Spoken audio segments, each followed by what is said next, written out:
welcome into Fantasy Focused Football presented by Wingstop alongside Mike Clay and Field Yates. My name is Daniel Dopp. Field and I have been doing a lot so far this week, making sure the people are ready for Week 12. Mike finally decided to show up to work. Yeah, not me. I can't be clearer about this, okay? When we leave FF Now at 1 o'clock on Sundays, I go on vacation for 3 days, okay? 3-day hiatus. I have the stats and the numbers, right? I'm one of them nerds, right? You see the comments. I have seen it. Do you even watch the games? No, I don't, okay? Because I have the box scores, okay? So I go on vacation, and then my flight lands in Hartford Wednesday mornings.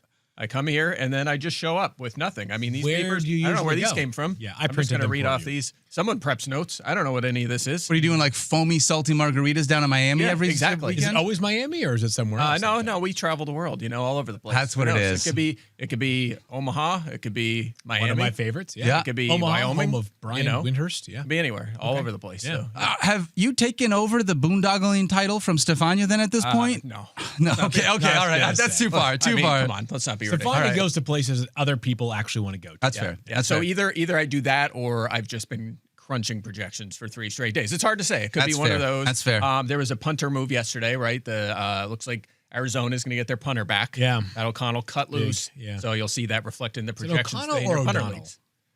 It was Pat O'Donnell, right? It was there because Gillikin was on IR. And he's Blake Gillikin, I think he's Pat O'Connell. So anyway, for your punter league, that's why. I know this is how you pull in viewers, right? That's how you it. grow the game, grow the audience right here. Well, speaking of, we're going to be able to talk about a couple of fun things on the show today for the audience. We're going to talk about playoff pushes, guys that you may want down the stretch for that, as well as some sneaky second half breakouts you could look at. And we're going to be fielding some concerns, Field Yates, around the playoff schedule. So a lot of fun stuff to dive into on today's show. First and foremost, though, our buddy Eric Moody is in chat. Go hang out with him. Follow him on social media at Eric N. Moody. And shout out to our buddies over at Trophy Smack. Visit TrophySmack.com. Use the promo code FOCUS10 for 10% off your order over at Trophy Smack. And with that being said, let's dive into our A-Block Surviving the Week 12 playoff push. We are trying to make our way into the playoffs. You need a couple of guys to help you get there, Field Yates. I'm going to start with you. We each brought 2 players to the table. Yeah, so guys who either could have big Week 12s because they are becoming stars by the week, or perhaps because of injuries to their teammates that might increase their role. Yep. Do you have a... I'm just looking at the video feed, and you're like, you were so far away. Yeah. It was a free shot. Mike and I were tight. I think that was something Field demanded. He wanted the trophy in his shot. It was a 2.5 shot right I'd like to go back to it, to be honest. I actually like it. Yeah, it was a good look. Anyways, my first player who I think is primed for a big Week 12, and I think you are probably starting this player anyways, but how about Tedero McMillan? Yeah. Coming off of his best game of his very young career. I mentioned yesterday that T-Mac now leads all rookie receivers, actually just rookies in general, in both receptions and receiving yards.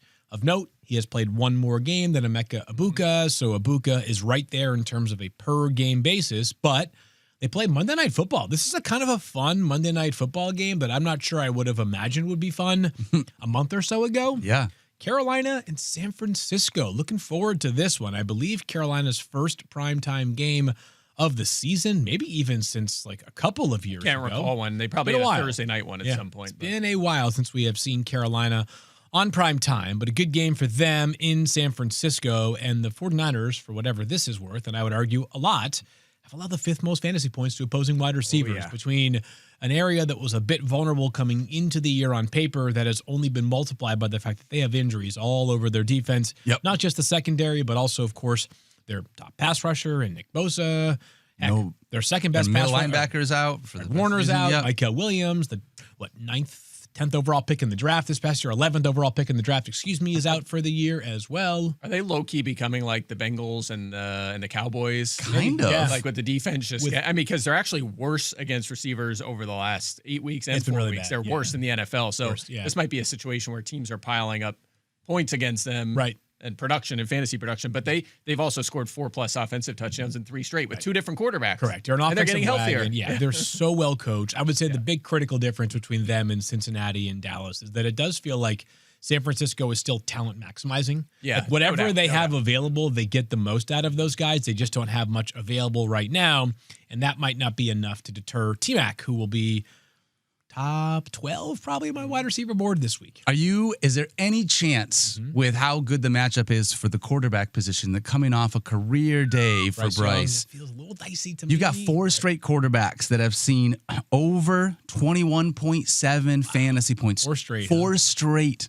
So I don't actually feel good about it because it's Bryce Young. However, the matchup and coming out of the game that he just had, it's tough not to just like wonder about it. Boy, I wonder if he's going to repeat here. But it would be tough for me to put him in my lineup. We've had this conversation before with Bryce him, didn't specifically. We? What was the matchup? Miami, Remember that? Miami. And Dallas. That was it. We were like, everyone has been great against him, but it's Bryce Young. Is he going to be at that level? And he was not. He was like for QB back-to-back 20 or something. games, Miami and Dallas. That's So he's playing with more confidence now, but those 448 passing yards he had last week were like as many as he had in the 3 games combined prior to. Agreed. Yeah. I think maybe not exactly. But I think no. Tedoroa feel pretty good that he's the real deal. Yeah. He's going to be a next decade wide receiver 1 in fantasy. Maybe a wide receiver 2 if they don't solve quarterback, but he's already on the fringes. So kind of quietly too. He's kind of quietly, just chipping away. I'll have like a 5 for 70 day or something.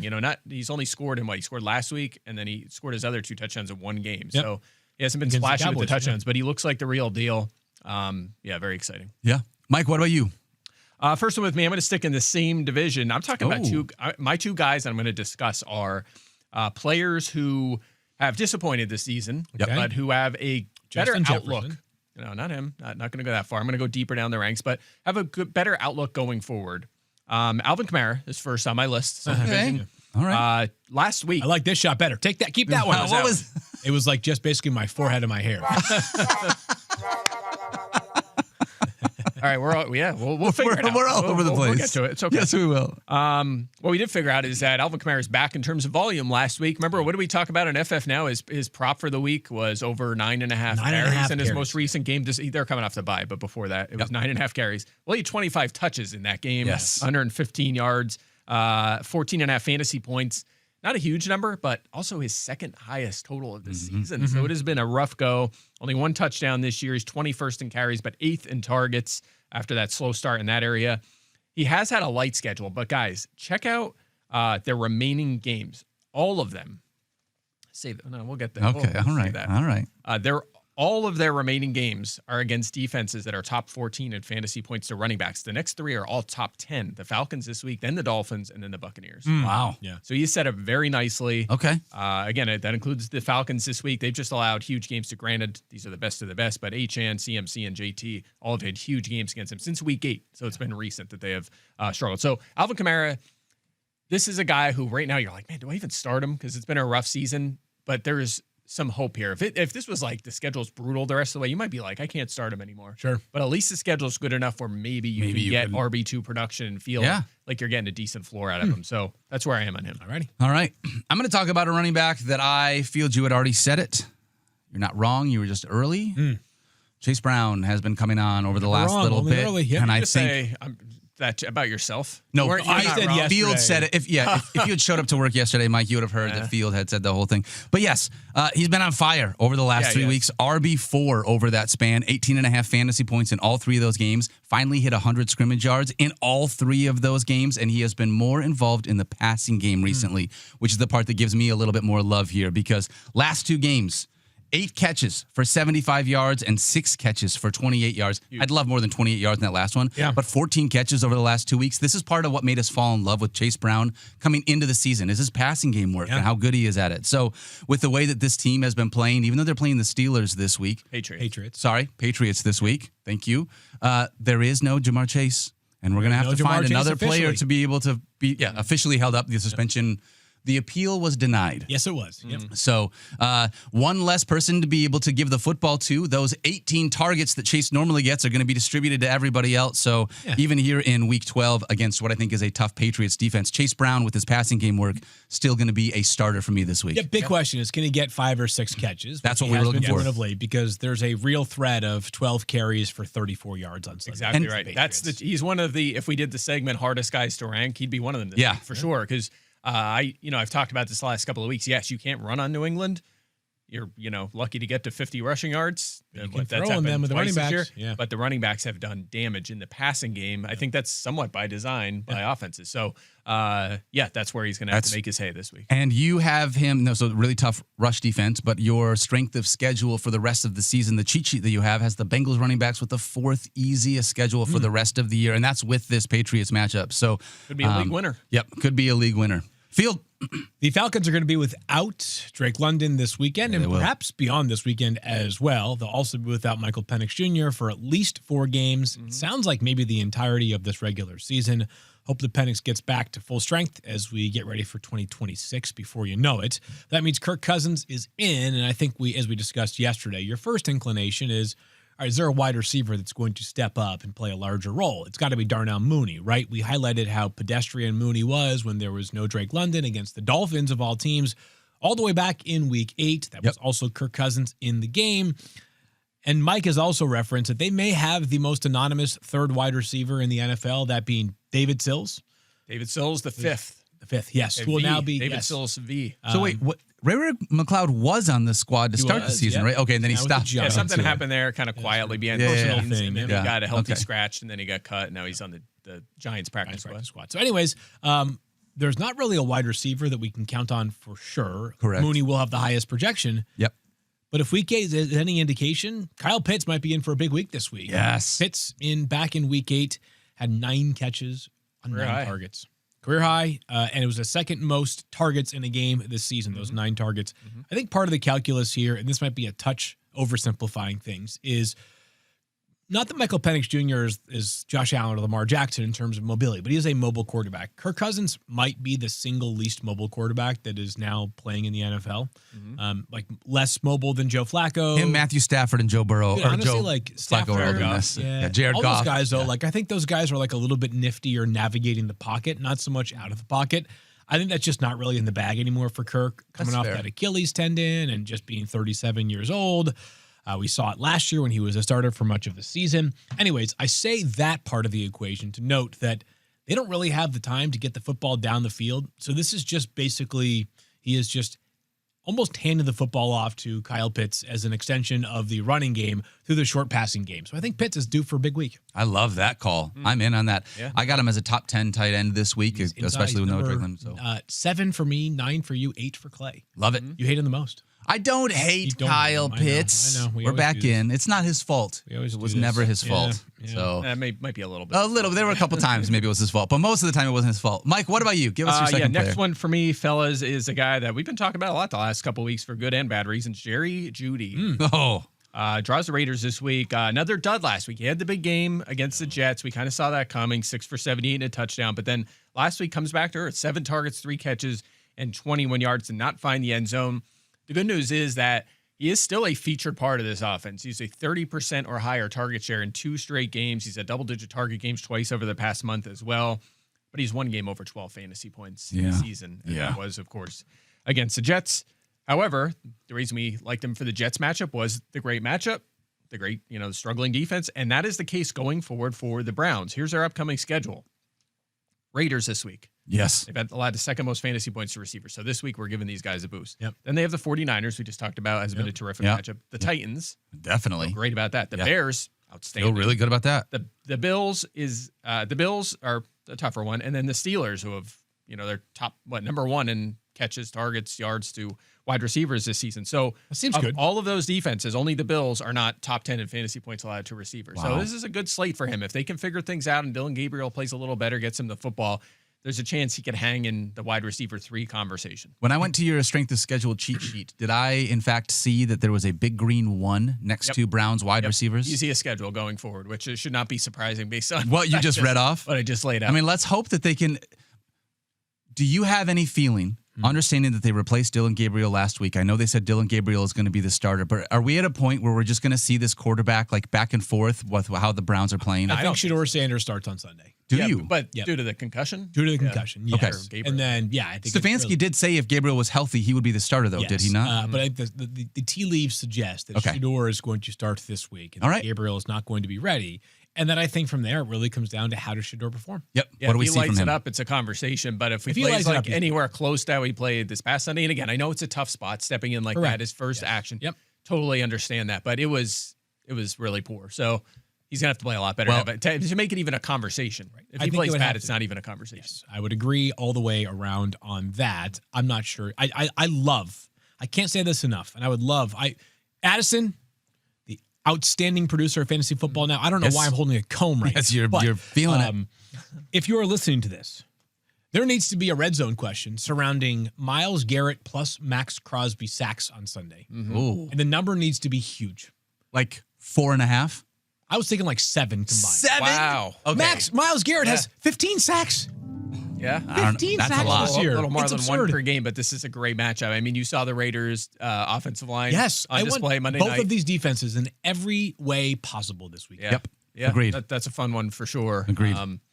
Yeah, by the way, Judy less appealing if Sanders starts. I should specify that. I know it is a great matchup against the Raiders here, but it's going to be a little tougher to justify because, again, he might be better. Sanders might be better, or he might not be. And if he's not and he throws for 92 yards, this is going to be a nightmare for their pass catchers. Call my shot right now. 4 sacks for Myles Garrett on Sunday. 4 sacks? 4 sacks. All right, 4 for him, and how many for So 3 how for many on Max. the other side? 3 for Max. Garrett. 3 for Max. 3 for Max, 4 for Garrett. Yeah. Got it. Okay. All right. I like it. Line set at 6.5. I am absolutely watching that now. That's the only thing I care about in that game.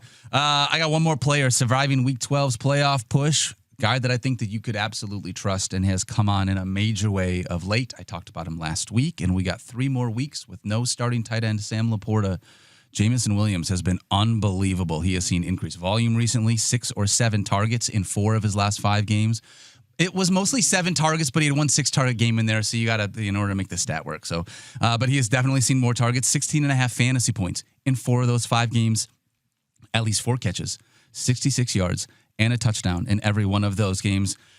And how about this for a stat?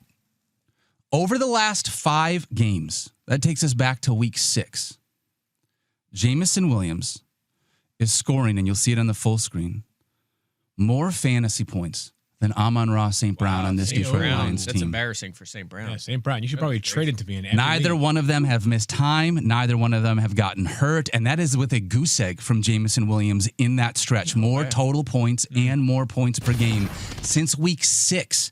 We're going into week 12 right now.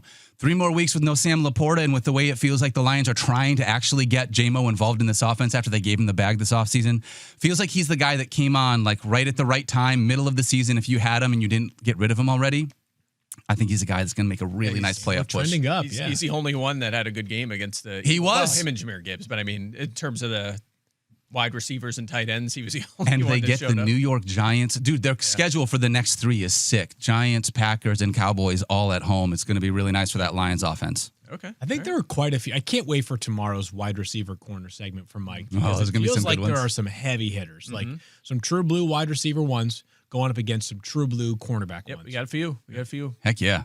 All right. Before we dive into all that, let's get into some more things here today. I talked about sneaky second half breakouts, Mike Clay. Yeah, this is my idea. You got a That's couple just of you. names, yeah? Yeah. So how's this I do. going to work? You brought a couple names to the table, guys. You think you could break out here? Yeah, specifically 5 wide receivers. A little emphasis on some rookies, yeah. but it's not. Breakout. Not. There's Okay. 3 rookies, 2 second or third year receivers.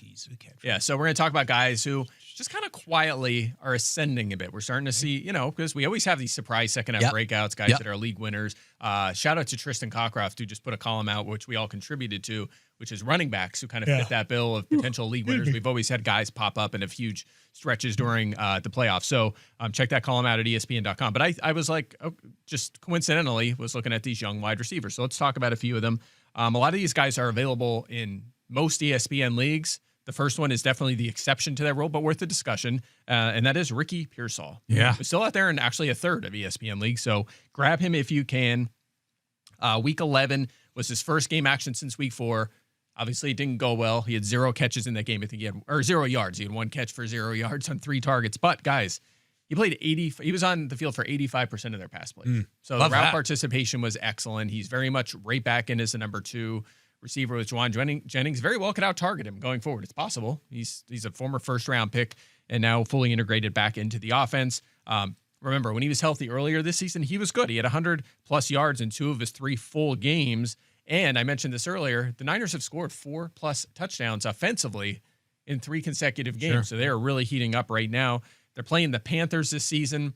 They're not really good against the pass, but they've only allowed 6 touchdowns, so their fantasy point total allowed is low. But despite the 0 last week, or I guess he got 1 fantasy point, still a viable flex for me. Maybe a wide receiver 3. I think so too. I talked about him a little bit yesterday. I just want to say this. When I mentioned him yesterday, he was rostered in about 54% of leagues. Now, after waivers running, he is rostered in 66%. So still a little over 30% available. Not sure if that'll mean that he's available in your league, but at least worth a look to see on the waiver wire if People he's are out paying there. attention to the waiver column. Yep. That's good. Yeah, That's good stuff right there. Absolutely. All right. So that's the more obvious one. These ones a little deeper here. Next guy is playing on Thursday night, actually. Jaden Higgins. Yes. Mentioned him a little bit the We've last been couple seeing weeks. He's been on a few of my benches. Yeah. 7+ targets now in 2 straight games, and 3 of his last 4. The exception was the Broncos, naturally. Yeah. 9.5+ fantasy points in 3 of those games, averaging 12.7. So that's a big step forward from where he was earlier in this year.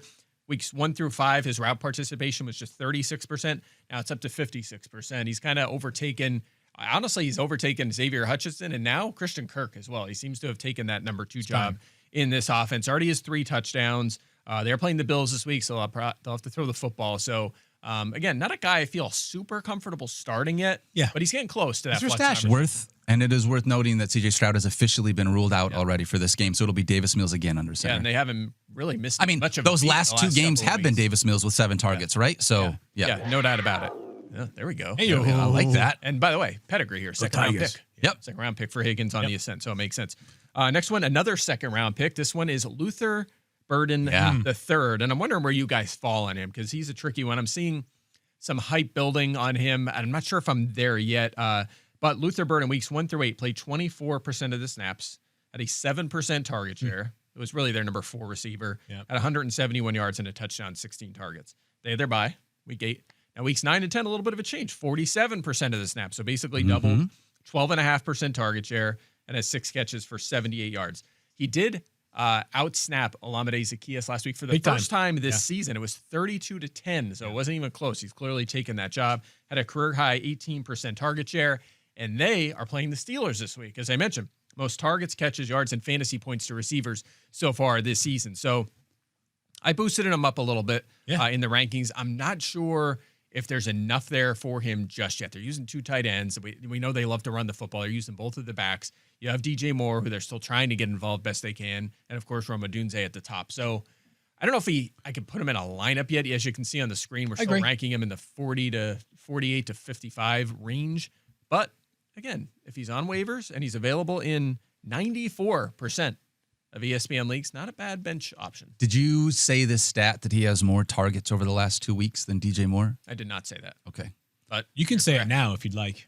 Did you know that Luther Burden has more targets over the last 2 weeks than DJ What? Moore? No yes. way. No, seriously, right? guys. Yes. That's the first time I'm hearing this. Yes. That is awesome. 8 targets to 7 targets. Not for Mind DJ. you, like DJ Moore literally had 2 duds, but as a part of those 2 duds, some of that like volume it felt like was being shifted over to Luther Burden. Okay, go ahead, Mike. No, my thought was like, if you think about the 2026 Bears, probably pretty apparent that it's going to be Odunze, Burden, and Loveland as featured 100%. pass catchers. So there's reason for them to keep integrating him in more and more. I was almost thinking about it like this. Adding Luther Burden off of waivers is almost like karma in case you plan to draft him next year. It's like, I believed in you Yes. anybody that's else the way to do believed it. in you. So Yeah. I'm going to invest in you now, even if you're going to see like maybe 4 targets at maximum per game going forward. You know what? But next year when you see 7, I'll be able to say, I was with you. If you don't love me at my worst, you don't get me at my best, or whatever the expression. That is a classic Field Yates fantasy locker room move for the team. I know that all you're the in time. on that. Oh, yeah, always. I know that's your thing. Come on now. Love it. All right, anyways, next one. By the way, I'm with you on Luther Burden. Mike is skeptical. He's Mike like, is I'm not the sure. computer I'm on the rejects bench this for now. notion. We're not starting him yet, but on the bench. I'm not by the way, starting him. I'm just saying he's an interesting end of bench stash. Exactly Again, right. just to get the vibes up. That's what we're talking about, guys that are ascending. He's Yeah. playing. By the way, NFC North leading Chicago Bears. Yeah, baby. Can we just say that? And I don't want to say it, but for all Bears fans out there, you deserve to have it be said about your squad. Congratulations, man. Yeah, a lot of Ben Johnson is lot the of truth. surprises this year with New England and the Colts. The Broncos having a 3-game lead over the Chiefs Over the now. Chiefs? Unreal. Four-game Yeah. lead. Is it 4 now? Can't do 3.5? math. Is it What's 9? I tweeted this out, so I should know better. What's 9 minus 5? What are the losses? Oh, is it? You said 3-game lead? So we're both wrong. It's 3.5. It's 3.5. We're split the difference. Yeah. All right, guys. 2 more on my list here. By the way, Jaden Higgins, who we mentioned earlier, only 20% rostered, so he's out there in a ton of leagues. Very This guy, available. Okay. Next guy is available in 99% of ESPN. Wow. Coming off a good game. Okay, hold on. You got a guess? Do you have anything more than coming off a good game to give us He's on a bye this week. on a bye this week? Commanders, Dolphins, Broncos, Chargers. Not the Chargers. Broncos, Harris, I guess. Chargers. He was a day 2 draft pick this year. Trey Harris. No. Pat Dang Bryant. it. Pat Bryant. Pat Bryant. Yeah, Trey Harris Trey Harris says playing more, but he's just blocking. They just use Yeah, runs okay. like Only 7 blocks. routes a That's game. it. Yeah. That's it. Pat Bryant is seeing targets, 7 targets, 5 catches, 82 yards last week, a career high across the board in all of those categories. Wow. including Fantasy points, 40-plus yards in 3 of his last 4, 12-plus fantasy points in 2 of his last 3 games. Marvin Mims has missed a little time, but he seems to be taking the edge, getting the edge over Marvin Mims now as their number 3 wide receiver. I just wonder if he's effective, if he starts to take on more, maybe even takes away from your guy, Troy Franklin, a little Better bit. not. 'Cause Franklin, When you take he's away made from the play- number 2 in that offense, it's probably Cortland Sutton. Yeah. The problem is they're all number 7s in that. Yeah, honestly, yeah, that's Like more. every pass catcher is a number 7. I know, it's wild. So, yeah, that's kind of my hesitation on him getting to that point where he's a consistent fantasy option, but who knows? I mean, again, he was he drafted this year, a rookie, and the Broncos receivers, by the way, 6th easiest schedule going forward, which Love that. a little bit Okay. as well. You got one more? And I have one more for you. This is not a rookie. This is Xavier Leggett, and I feel like he's worth a discussion coming off the big game, but also because of comments this week from his coach that said they're going to try to get him more designed plays. But Leggett available in 80% of ESPN leagues, 4 for 83 and a touchdown last week. But remember, I'm still kicking myself that we didn't get to talk about this on FF Now, but we were talking off the air about Atlanta, like all their corners are inactive. Like Natron Brooks is going to be a starter and he hasn't played a snap this season. Xavier Leggett is looking at a good game, and sure enough, he took advantage of that matchup, much like he did earlier this season. We saw, earlier in the season was the Jets game. So again, it was another good matchup. Remember, that was a situation where McMillan drew Sauce Gardner, and we were like, okay, well, he's the number 2 against the Jets. They always take it, they always do well. And he did 9 for 92 and a touchdown. But guys, he's averaging 3.7 fantasy points per game in his other 7 games. That's not good. This season. That's bad. But then the good is, but it is a good matchup this week. Okay. It is. We talked about they're playing the 49ers. So I keep going back and forth on this. We didn't even mention this. The Niners gave up 33 points to Michael Wilson last week. Oh, we talked about it. I mean, we didn't talk about it today. Yes, This is when it this is fair. Okay, Okay, this is where it counts. That's One of us told you about it before it even happened. Yeah, you did. You led Long into shots. it. Yes. Yeah. Yep. We'll talk You about sure long did. shots in a little Mike bit. wouldn't acknowledge that. It's okay. No, I won't. Okay. Either I take credit or no one gets Or credit. no one gets credit. Nobody does. That's what I say. But yeah, good matchup against the Niners. So he's had 2 big games and good matchups. They're saying they want to get the ball in his hands more. He has a good matchup this week. So Leggett potentially could be a deep league flex, but I still hesitate a bit because he has been all over the map. He really has been. It feels like we've been waiting to see. I mean, former first-round wide receiver, right? Wasn't he? Like, Yeah, it was. 32nd pick in the That's, draft last you know. year. Yep. Can I offer one more name that is not a second-year player? Okay. And I don't even know how much he's going to play this week, but he played a ton last week and led the team in both catches and receiving yards. You can He field. was signed to the team last week. And then 3 days later, led the team. He played Tyler Lockett. 79% of the snaps. 70. Oh, he's actually good. 5 catches, I believe 67 yards. Why am I? 5 for 67. It's gonna be so obvious, and I'm Signed not. with the team last week. He had a previous run as a fantasy darling for like a month where you're like, how is this guy every week a top 20 wide receiver? He was the Travis Fulgham. I was just going to say that's the name that's in my head now.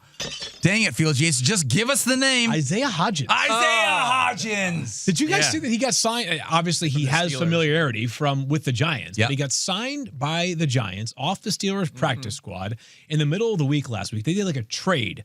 Lil Jordan Humphrey got traded to the Broncos. Isaiah Hodgins got traded to the Giants, and I'm not sure what got traded to the Steelers. Again, A loogie. They got a Yeah. loogie. sign someone. They got a loogie courtesy that's of, it. yes. I don't know. Like maybe it was as simple as Darius Slayton was out, so we need him to play a ton. But we're talking about anybody that can catch fire right now, and he had a decent game from basically the couch last Wednesday to the Giants starting lineup on Sunday. He started for them. Giants are going to draw the Detroit Lions this week. That secondary can have. We've had some problems stopping some wide receivers every now and then. So, Yeah, maybe. I mean, just the funny thing about that is they just keep rotating at that spot. It was little Jordan Humphrey for like 2 weeks off the practice squad. Then they're like, all right, we're done elevating him. Now we'll go to Ray McLeod for 2 weeks. Now it's Isaiah Hodgins. They're just searching. Yeah. Even Jalen Hyatt played last week. How about that? I'm just saying, 80% of the snaps after being there for like 72 hours, he has my attention. Just a morsel of attention. I like That's it. all. I like it. Maybe It's week 12, guys. Like, at some point, I know. He's working on long shots for. That's what it is. No, it's already clinched. It's over. Is it really? We'll keep doing it, but I won the season series. No. Okay, well, way. you're not 9-2. you're I'm on gonna a keep doing 9 it, straight win. Wow. I'm a 9 straight wins, I should That's say. incredible. Yeah. Impressive. All right. Yeah, do you have that in starts of the week too? You haven't been punished in a while. So. Yeah. I did get punished with the run like a month and a half ago. Oh, wow. A month and a half ago. Okay. All right. Yeah, I got punished like once during that span too. Yeah. All right. Let's move ahead to our next segment, fielding playoff concerns. Field Minister Yates, I believe you brought some questions to the table for us. I did. We're going to go around the table and answer said questions. Which injury in week 11 most threatens playoff hopes? Names to consider include the likes of Josh Jacobs, who was by his own coach's description day-to-day, Drake London, who is going to miss at least week 12, and Sam Laporta, who is out for 3 more weeks at minimum for Daniel's Detroit Lions. Yeah, I misread this, and I was just talking about like the which injuries in general will affect fantasy landscape. So but maybe we have some time. Give me some. We'll get into that Understood. shortly. Go for But it. do you want to answer that? Sure, since I did the assignment correctly. Yeah, I'll go first. So my biggest concern is Drake London with the quarterback now, because it's not just Drake London, it's also the fact he's going to have Kirk Cousins for the rest of the season. Yeah, I mean, I totally He's wide agree. receiver 3 on the season, guys. And he's been wide receiver 1 3 times this year for a given week. So it's Drake London for a couple of reasons. Yes. One is, and Stefania urged us about this yesterday, but just use Brock Bowers, and Ricky Pearsall as examples. PCL sprains. Doesn't seem like that big of a deal. Start off the process by thinking they're day-to-day, maybe miss a week. Next thing you know, Brock Bowers needed like a full month to get right after a month of not looking right. Yep. Ricky Pearsall missed like whatever it was, 9 weeks. So I'm not saying Drake London's done for the season. He could be back in week 13. But if you told me, hey, it's week 14 and we're still not seeing Drake London practice, I think that's at least feasible given the nature of the injury and the Kirk Cousins effect of it all. Kirk Cousins, of course, started that one game earlier this year where Darnell Mooney was there without Drake London, so we don't have a sample size of London and Kirk Cousins this season. But as we know, last year it was not nearly as fruitful with Kirk Cousins as it was with Michael Penix, both at the end of last season and the beginning of this season. Who are you guys going to rank higher at the quarterback spot this week, Kirk Cousins or Shedeur Sanders? Those would both be not ranked for me. Yeah. Both not I ranked. have to rank Okay. 28 this week, and I think both of them are outside my top 25. Well, I have Gabriel 27 out of 28. So if Sanders is in there, he'll be 28. Okay. Move up. Cam Ward gets the boost, but Cam's playing Seattle, so he might not score double digits in this. All right. Well, not feeling good about Kirk Cousins. Mike, do you want to give your answer to Yeah, I have a few names. I just kind of listed guys who are injured right now who could very much affect the playoff race down the stretch. Your names. Some of these guys have bounced around on waivers.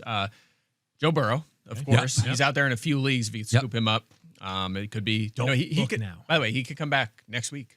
He might play next week. Worst case, probably 2 weeks. So It sounds like week 14. I know he's saying week 13, but it sounds like maybe week 14 against Buffalo. But nonetheless, you might have a top 5 quarterback going forward in 2 weeks. So Absolutely, if he's out there, grab him. Washington, Jaden Daniels and Terry McLaurin, they're on their bye. But Daniels could come back after the bye. That's a possibility as well. So keep an eye on that. Terry McLaurin, of course, that having that battery together could be huge down the stretch. Sam Laporta, you mentioned.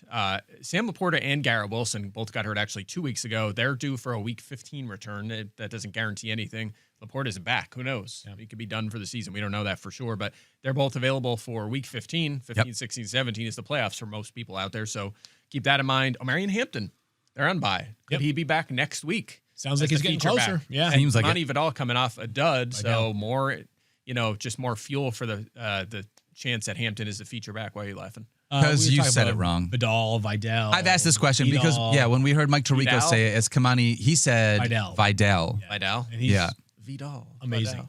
Yeah. I wanted to, so right after, or at some point after the show concludes, I'm going to go dig into a column that I read every single week. And I wanted to give a shout out to Jeremy Fowler and our guy, Dan Graziano, who, of course, is outstanding with us on Fantasy Football Now every single Sunday. They write a column every week. It's like their Insider Buzz file. It's chock full of great nuggets there. and a lot of them are fantasy relevant. Graz has been so spot on with some of the biggest fantasy concerns recently. Like that week where everybody was like, Lamar's coming back. Before the idea of Lamar sitting even came up, Graz had in the column, I expect one more week without Lamar Jackson. He was like, I think it was week 10 against the Dolphins. Yeah, whatever that Thursday Night Football was. So he was way ahead of the pack on that one.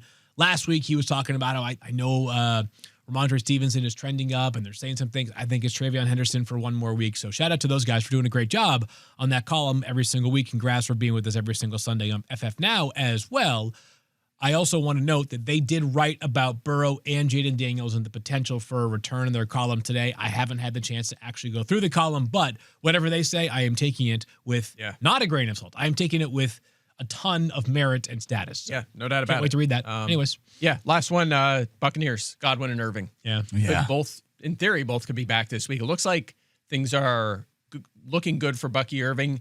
I think with what we saw from Sean Tucker last week, maybe they're more likely to hold him back one more week or go with 3 backs this week and just feel it out. But then again, Sean Tucker did this exact thing early last season and went right back to the bench. So it could be the Irving show. But anyway, I'll be surprised if Bucky comes back and has 20 touches in this game. I think he'll probably be limited. It'd be like reduced version. Why would you do that when you've got 2 other running backs and you can just like slowly bring them back? That's what I mean. Well, I mean, if he's ready to go, why would you give him? Agreed. Yeah. And then Chris Godwin, I'm not sure he goes this week, but he was limited in practice last week, so he's played. But anyway, all these guys could potentially be, big factors come playoff time. Like it. Nice soliloquy right there from Mike on a short answer question. I'm just kidding. I'm giving Hey, we have time, man. I'm trying to, I'm filibustering on injuries, okay? All right. Yes. Is week 12, Mike Bell in the building, is week 12 the time to spend big fab money on surprise risers like Travion Henderson, who is not available, players who might be on the rise like Cam? So the question is basically, if you find someone who's rising, is now the time to spend whatever fab money you have left over? Not this week. Not this week. I felt like it was a bad week. You don't think so? There was one guy I was interested in overnight. Manuel Wilson? Yes, and even him I was hesitant on because Josh Jacobs might play this week, so I don't want possible. Yeah, like if I knew Jacobs was out for a couple weeks, I would have spent more on Wilson, knowing I have a fringe RB1 based on what we saw last week. But I'm not sure he's going to miss even one game, and even if he misses one game, I'm not going to spend $40 in my fab on that. And otherwise, I didn't see much out there in my leagues. I don't know about you guys, but. I would have with Emmanuel Wilson. Here's the thing, though. Do I feel like week 12 has to be the week? I kind of read the question slightly differently, where it's like, is this the time of year where it's time for you to empty your fab? And for me, the answer is ESPN Fantasy is not a 2001 cell phone carrier. There are no rollover fab budgets. Right. Like, use it while you have it, because once you get to the end of the year, if you still have $80 in fab and it didn't help you, like, even if it's just you blocking somebody else, like, now's the time to go out and use it. Right. It's like coaches holding their timeouts through the end of the game. Great What's call. The point of doing so? I don't know. I think I think some weeks are stronger than others. I don't really think about it that way, because all it takes is one guy come. Let's say you're going for the championship. It's week 17. It's all on the line. It's you and the other guy, and some shoe drops, and Josh Jacobs is ruled out, and Emmanuel Wilson's on waivers. And you need a running back too.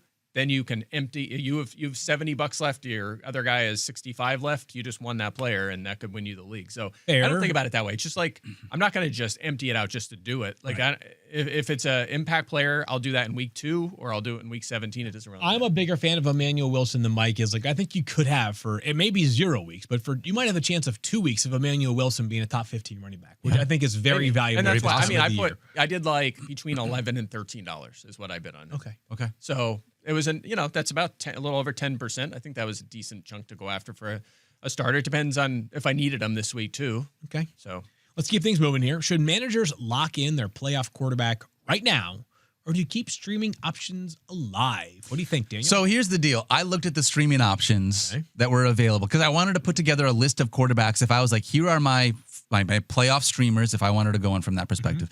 And I think it's basically what you already laid out yesterday, that was the hard part for me.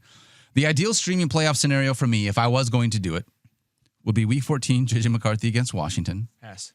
Week 15, J.J. McCarthy against the Dallas Cowboys. Pass. Week 16, J.J. McCarthy against the New York Giants. Pass again. And then Jacoby Brissett against the Bengals in week 17. It's so funny. So yesterday we were talking about a playoff stash, and the idea was just like somebody who's not a starter. You're just like, and nobody liked it. Stat did not like Fields' call. Chat hated my call, and I was like, was it McCarthy? It was McCarthy. Yeah. I mean, like, That's a great schedule. He has not looked great, but that's great. And if you're in the playoffs, though, and that's your situation, the bottom line is this: it's like, hey, if 3 weeks from now JJ has figured it out, Kevin O'Connell keeps talking about the cement hasn't fully dried for JJ McCarthy yet. He's a young player who missed an entire season because of an injury.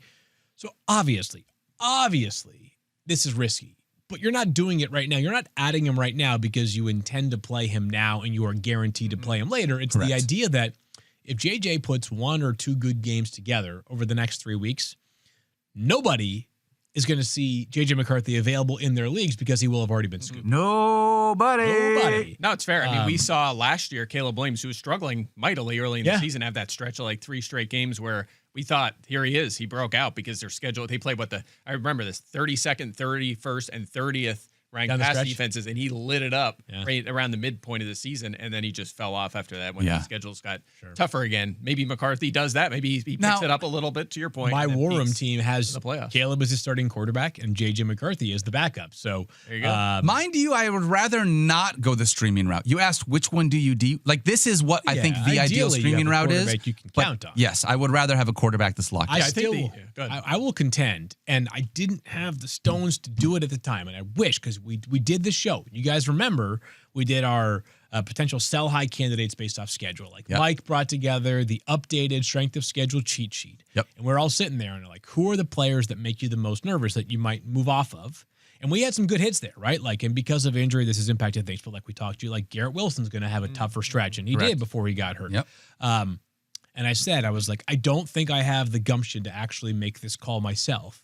But it is worth noting that Patrick Mahomes has an insanely tough schedule going ahead. Yes. And then since then, 2 duds. And by the way, after the Colts game this weekend, look at the schedule coming up for Patrick Mahomes. Let's get this. Let's get this pulled up here for 2 seconds. And I know it's bad. I know they have the Texans coming around the corner. So they have the Chargers. They have the Broncos again. Week 13, they're at Dallas. Okay, that you like. So we like that one. Well, I don't know. Do we like it as much now? I don't know. Not as much. We'll find out. Like it. Yes. Didn't get a real test against the Raiders. We'll see against Philly. Week 14 against the Texans. Like that. Week 15 against the Chargers. Like that. And then 16 against the Titans. But week 17 against the Broncos. 17 against the Broncos. Half of his matchups going forward you like, half you don't. Yeah. And 3rd hardest overall going forward. Anyways, we'll have a great conversation about Josh Allen against the Texans tomorrow. You're still starting him, but let's leave that because I have some great. And I'm assuming we're going to talk about stuff on that one. All right, we'll talk about it tomorrow.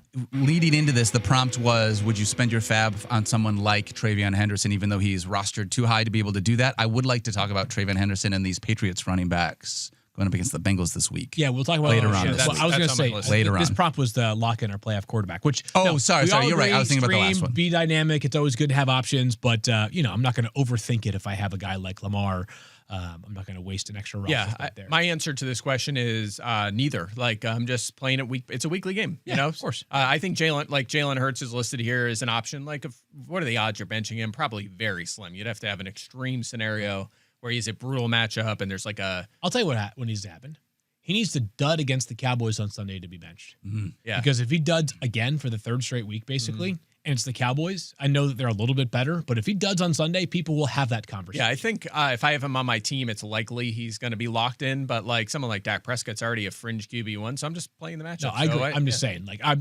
I guarantee you, if he duds on Sunday, we're going to be sitting there on Monday morning. We'll have the conversation. Monday morning quarterbacking, basically being like, what is up with Jalen Hurts? Last 2 here, and Mike, these are for you. Which offense has a good schedule over the next month? Yeah, so I have a couple for you here. Easy schedules. You just kind of foreshadowed this one. The Patriots is unbelievable. Yeah. Their upcoming schedule is unbelievable. They do have a bye week 14, so keep that in mind. Yeah. But the schedule, their next 3 games are against the 3 worst defenses against running backs. Literally 32, 31, That's amazing. 30.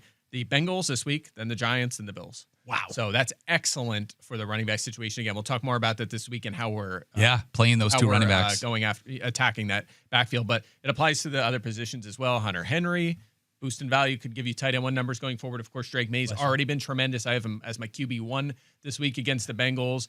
The pass catchers are a little trickier other than Stephon Diggs, but certainly it helps Stephon Diggs. Yeah, so Patriots definitely jump out to me. Love that. Monday Night Football, Drake May, by the way. Monday Night Drake. Yeah, that's fun. Yeah, that's fun. I think his first time on Monday Night Football. All right, so we get to see something like, Drake in prime time. We get to see Ted Rowe in prime time. I like that. Yep, like good to that. see some of those guys.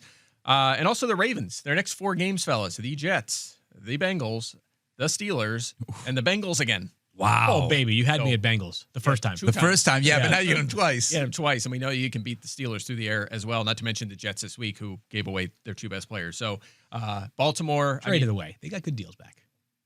No, I know, but they're not there now. Yeah, you said gave away. I think Field was saying you didn't. No. My point is we're talking about right now. Long term, great. Yeah. Yes. Short term, the trade didn't help them in fantasy. So in fantasy, they gave away their 2 best players. In fantasy, we love this. Okay, this is good because we could take advantage of this matchup. So Lamar, Derrick Henry. Oh, I have him ranked 7th this week. That's probably the highest I've had him in probably 2 since months. week 2. Yeah. Oh, wow. Zay Flowers obviously has been outstanding this year. Maybe you get Mark Andrews a little bit more volume there, so that's helping him a little bit. So good news for the Ravens offense. And again, they cannot lose games. They have to keep winning and winning and winning. They are going to have their foot to pedal to the metal. Pedal to the metal. Yes, it's a NASCAR reference, people. Oh, how about a tough schedule? Wait, hold on, one more. I'm going to give an honorable mention super quick here. Ravens running backs after the Rams this week, which is tough. They get the Cardinals, the Saints, the Falcons, the Panthers, the Dolphins, and the Panthers. I think you meant the Buccaneers, but yes. What did I say? Ravens running backs. Oh, Bucks. Yeah, Bucks running backs. Bucks running backs. backs. I said Bucks running backs. Yeah. After the Rams, Cardinals, Saints, Falcons, Panthers, Dolphins, Panthers. That's all good matchups for them going forward. So keep that in mind with Bucky Irving coming back. Yep. Very attractive schedule. Okay. And now, your 5th question, hard schedules. Yes. I got 2 teams for you here. Okay. The Colts. Colts rest of season schedule. Well, that's the not Chiefs. Great. Yep. And again, just think about this from fantasy, right? So think about the defenses. Okay. Yep. Chiefs, then the Seahawks, Yikes. then the 49ers, mid-pack. Jags twice. Been pretty good. That's tough, yeah. And the Texans twice. Yeah. Colts have the Texans and the Jags twice still? Yes, and the Chiefs, Seahawks. And the Chiefs and 49ers. What? They don't have any easy games left. I mean, the 49ers feels like the one. Yes. You could throw on them. But that's brutal. I mean, so you think about pathway for like the Broncos or the Patriots or the Bills to be the number 1 seed this year. Wow. Yeah, that's going to be a tough assignment for the Colts. And the next one this is a team that fortunately we're not starting too many guys in fantasy, but Ashton Genty is a big one, of course. It's the Raiders. They have the Browns. Yep. Again, we're talking defenses. They're facing the Browns we just talked about. Yep. The Chargers, the Broncos, the Red Hot Eagles defense, and the Texans. They do get the Giants in week 17. So maybe that helps you a little bit. If you make it to week 17. You know, Genty or Bowers and you get there, maybe, but the next 5 weeks are about as hard as it gets. Yeah, that's tough right there. Yeah. Wow. I feel like there's usually not this many extreme situations like this. There's a couple teams on each end. Yeah. These like every game is really hard or really easy. Wow. So we got a few of those. Like it. All right, Michael, thank you very much for that. Fielding some playoff concerns. Yeah. Good info there. Let's dive into some board bets that we got to pay off, my friends. Oh, thank you. Just really quickly, if you don't mind. Smart. We had 2 of them. I'm going to head out. I had a board bet with, I think, Michael Clay. Yes. Were they both with Michael? They were both with me. They were both with Michael. Okay, so the first one was, does Troy Franklin finish with more fantasy points than Cortland Sutton? I said yes. Mike said no. The answer is Troy Franklin. Boy. Come on, Cortland. What are you doing, man? 12.4 to 9.9 is the final tally. Yeah. Troy Franklin has become the wide receiver 1 just within volume over the last little bit. I don't think he's actually the wide receiver 1, but he has been getting more run than Cortland Sutton now. At some point, either he is or this is like the Quentin Johnston thing. Yes. Where a month in, you're like, okay, we have to actually take the evidence. We got to take this seriously. He's the number 1. They've told us this 4 weeks in a row. But that went the other direction. Maybe it will here as well. The other board bet that we had was Michael Lester Clay said that Jamison Williams will finish outside the top 29 of wide receivers. He was exactly wide receiver 8. Yeah, he crushed it. It was a good call. I feel like if you told me Jared Goff was going to complete 14 passes in that game and play that poorly, right? Yeah. I mean, he was probably the worst. He was really bad. The worst quarterback really of the week. Bad. I would have been like, I got this one wrapped up. But one receiver. By the way, all you need. By the way, I wasn't here obviously the last 2 days, so we couldn't recap this. But Jahmyr Gibbs, he was unbelievable. He's I feel so like good he was at even football. on a different level in that game. Totally. Yeah. Just in He the was open off field, the charts. Yeah. it was ridiculous. When you see him get the ball and accelerate like past people, and it's like, oh my gosh, he is I swear he's going to get caught. Oh, there's no way he's going to make the edge, and then he makes the edge, and Although I will say he was the third leg of my parlay last week. And of course, I got 2 out of 3 again. Stop! Which I've gotten at least 2 every week this That season, but sucks. missed the third quite a few times. That sucks. Parlay stink he didn't get in for the that end zone. reason. all right, Here we go. friends. All right, don't break any. Wheel. Oh boy, this is bold. That's a bold decision. Good job. You did. No, we're good. Oh, no, you're spinning it. Yeah. Oh. You didn't lose, Field Yates. This is what it feels like to not be stressed out. I did. Over here. Yeah, this is what. Yeah, I totally lost track of starts of the week. So do Yeah, we me have the too. full screen of how it all shook out? we don't need it.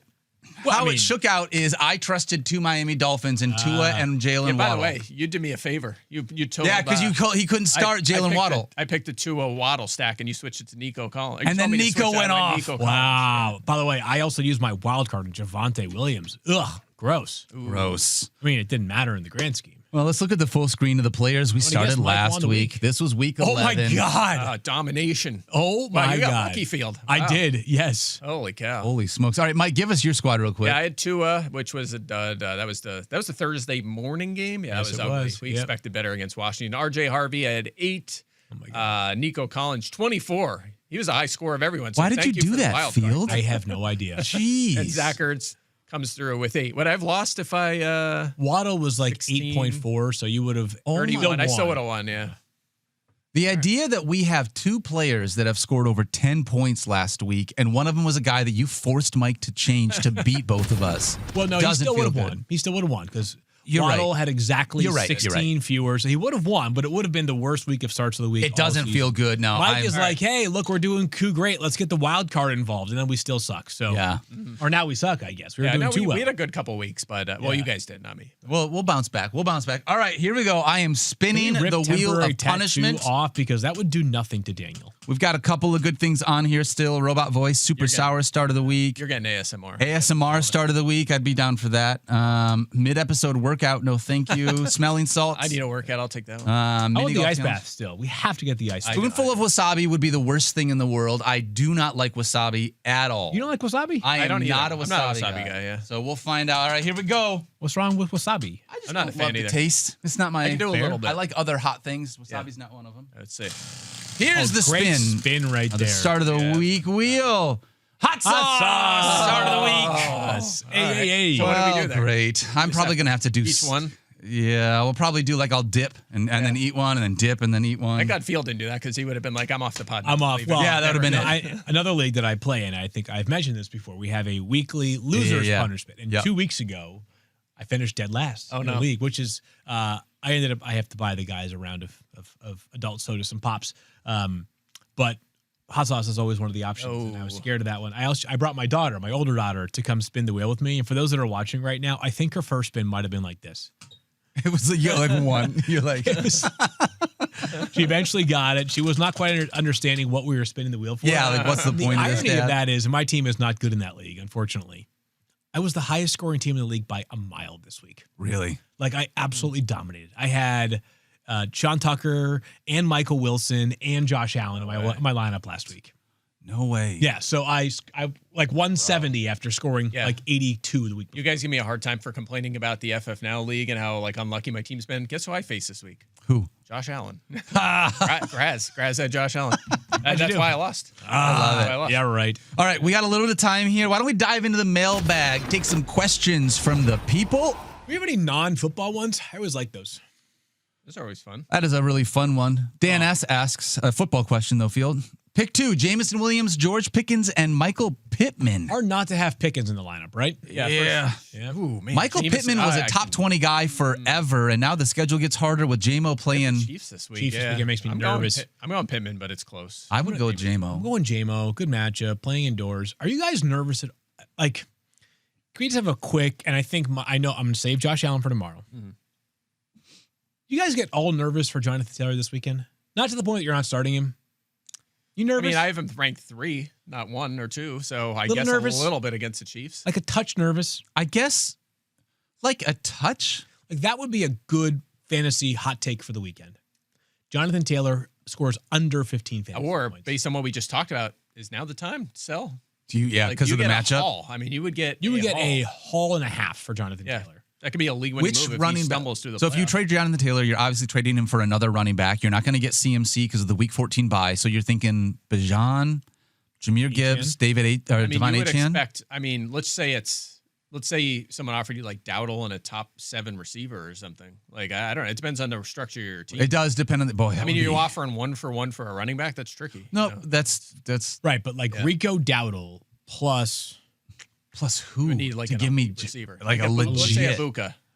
Ooh man, Luka trending down of late. I think That's I'd probably not stick enough with- for me. Yeah, I agree. Two Rasheed Panthers, Rice.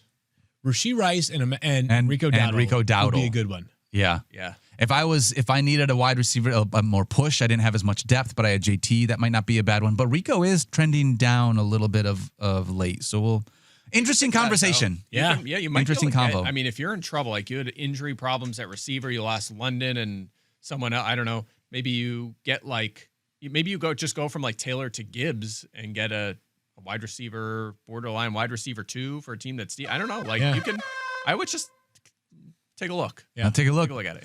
All right, this one comes from Anthony Nick. He says that with Jamar suspended and Waddle on a bye, running thin on options, should they start Rashid Shaheed? You know what? This or is one Jaden of them Higgins? too. I know you say this all the time too, but this could be. I don't think it's a tiebreaker because I have a clear answer. But also, this player plays Thursday night. It'd be fun to get the popcorn, settle in, and watch Jaden Higgins play in this game against the Bills. So, but again, I do think it's clearly him. And the Seattle offense is so low volume, and she's just not getting enough run now. He didn't get to 3 catches last week. He should have. He had chances, but he had two catches. He actually with the game on the line, he didn't. They threw it to him. That would have been his 3rd catch. That's tough. But anyway, Seattle's got a decent matchup this week, though. Was that Isn't a it the red zone Titans? question? No, it was it was one of my props that's last right. week. Yes, Over yes, 2.5 yes. catches. I thought it should have been. He had enough targets to get there, but didn't. Jackals. I think Anyway. I'd go with Jaden Higgins right now with the way he's being Higgins. utilized in the offense. Yep. Man, this is a good example of like, how do you want to live your life? Do you want to live your life optimistically or pessimistically? Because you guys are like, yeah, you can watch him on Thursday Night Football and enjoy it, but if he goes like 2 catches for 13 yards, then you have to look at your phone and go, 3.3 points for 3 straight days. Yeah, I want to stab my eyes out with But an you ice can go pick either when way. that If happens. if he scores a touchdown, then you're like, all right, that was like my last player in my lineup just got me 15 points. So I don't know, but I think he's in a much better situation as well. I mean, she's not the whoa, bless you, Dude, Sorry about that, guys. did you just like throw out like your back? When I you didn't mean to. sneezed? No, I just didn't. I realized I sneeze like a real bless man. I know. I don't mean to, guys. But you only sneeze once. That's what happens. You get it all out in one. Well, fell swoop. not usually. Like you ask Rosie, like You're a I'm a 5 5 guy? or 6 sneezer. Yeah, that's what. But like one big one, One big one. But anyways. but anyway, Shahid's not the 2 yet in this. Not yet, He's still yeah. the 3. So Yeah. for now, it's Higgins. All right, let's do one more question from our YouTube chat. This one comes from Quarks. Oh. For the playoffs, you want Ricky I have a Pearsall thought or here. Chris Godwin? Ricky Pearsall. Yeah, just if they're both fully healthy, it's Godwin easy. Yeah, they're for not. sure. I mean, I'm But- just too nervous about Godwin, so I'm just going to play it. It's weird to say safe about a guy that's less established in the NFL, but I'm going Pearsall. I think so too. Just announced from Kevin Stefanski moments ago, Shador Sanders will start on Sunday. There you go. Doer Projections- Sanders. Projections will be changed shortly. Also, Dalton Kincaid ruled out. Wow. For Thursday night. You did a rip yesterday for Fanatics Field. Did you pull a Shador Sanders rookie card by any I chance think- in that one? No, there was no Shador, but they were saying that Shador is one of the most interesting buys in the collection market. It is. Yeah, Hobby it's a market. very Yeah. interesting one. Really Yeah. interesting. Well, so Mike, listen, as the As resident card guy, let me guys, tell you, obviously, yeah, Mike, you I have a lot of cards, but I don't.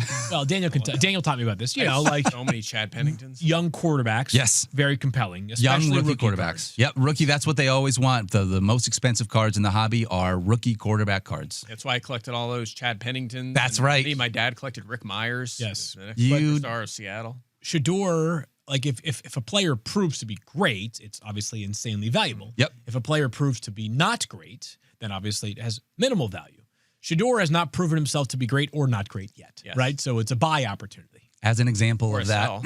in the card market, one quarterback that came on recently that nobody had any idea that was going to be something and all of a sudden became a good player was Brock Purdy. Yeah. And a guy that you did not expect to have their cards be worth anything. All of a sudden it's like, oh, shoot. That's the one This you're guy's like, really oh, good. I have a Purdy. I don't even know. I just buried that in my pile of Uh-huh. throwaways. Yeah. Anyways, it was fun watching Field do the break yesterday. My brain is so fantasy like focused.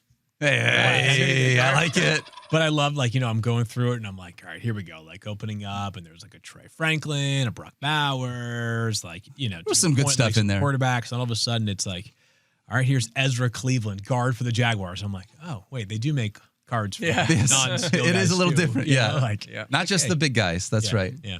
All right, that's going to do it for our show today. Today's show was presented by Wingstop. We will be back tomorrow with even more. Part 1 of our Week 12 preview. All 3 of us will be here. Don't forget to love each other and be kind to yourself. You deserve it. We're going to talk about a lot of good football tomorrow. Make sure you come hang out with us. We'll see you guys then. Later.